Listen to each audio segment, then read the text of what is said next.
Normal People by Sally Rooney.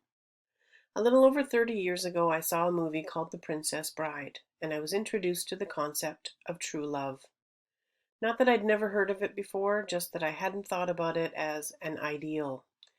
I had been reading Jane Austen's books for years by then, but hadn't really made the connection between 19th century post-industrial romance novels and the conceptualized notion of true love. Normal People by Sally Rooney is a love story. It has all the elements of a Jane Austen novel, the will they or won't they dynamic that keeps you guessing right to the end, unmistakable chemistry, significant obstacles in terms of wealth and class division, a relationship that transcends the norms.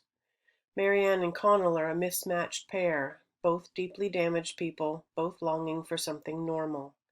They develop an on-again, off-again, very intense, often dysfunctional relationship over the course of years as they make the transition from their small hometown in Western Ireland to Trinity College in Dublin.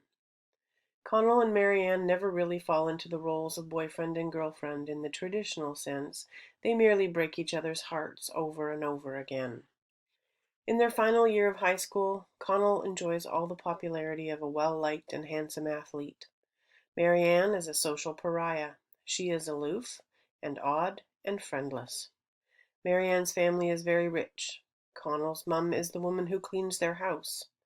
Connell and Marianne share an immediate attraction and fall into a relationship of sorts. Connell insists that the relationship remain secret. He is not willing to jeopardize his popularity by dating the weirdest girl at school. Connell's refusal to acknowledge his feelings for Marianne lead him, inevitably, to betray Marianne at a crucial moment in their relationship, and this moment sparks a pattern of miscommunications and misunderstandings that will echo through the years in their long, long friendship.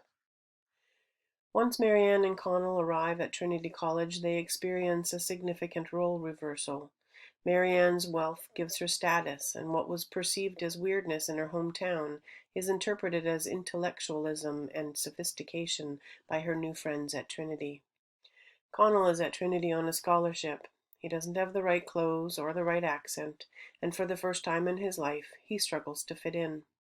Marianne has become everybody's darling, and Connell is branded a culchie, a derogatory term for a small-town yokel, a bumpkin. He gains a tentative social acceptance, but only through his connection to Marianne. True love is a ubiquitous theme in literature, but equally pervasive and somewhat surprising is that modern society is still working through their anxiety over the class divide. 200 years after Jane Austen wrote about the difficulties of marrying outside the sphere into which you were born, Marianne and Connell live in a society that is without restrictions and limitations, and yet they do not feel free to be together. As the narrative shifts between Connell and Marianne, readers are offered an agonizing glimpse into the difficulties that they experience communicating their feelings and expressing what they really mean. These hapless lovers have a gift for turning a simple conversation into a heartbreaking impasse, giving the reader an intimate view of the barbarous things that two people can do to each other when their love is both compelling and addictive. When each of them experiences a personal crisis, and each fail to find a way to communicate their real feelings, it alternately pushes them together and tears them apart. Sally Rooney has been hailed as the leading voice of her generation. This is a book that had garnered so much press, it was longlisted for the Man Booker Prize before it was even published. It beat Michelle Obama's memoir for Book of the Year at the British Book Awards. It won the Costa Book Award.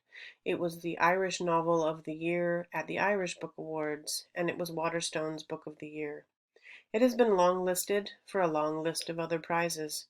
It is also already being adapted for television by the BBC. I'm not suggesting that you should wait for the show, because we all know that the book is always better. I'd like to end with a quote from a review of Normal People that I thought really hit the nail on the head. Actually, I'd like to read you the whole thing, so here goes. Damn you, Sally Rooney! Now I'm crying! This book is available on Cloud Library as an ebook and an audiobook. I hope you'll enjoy it as much as I did.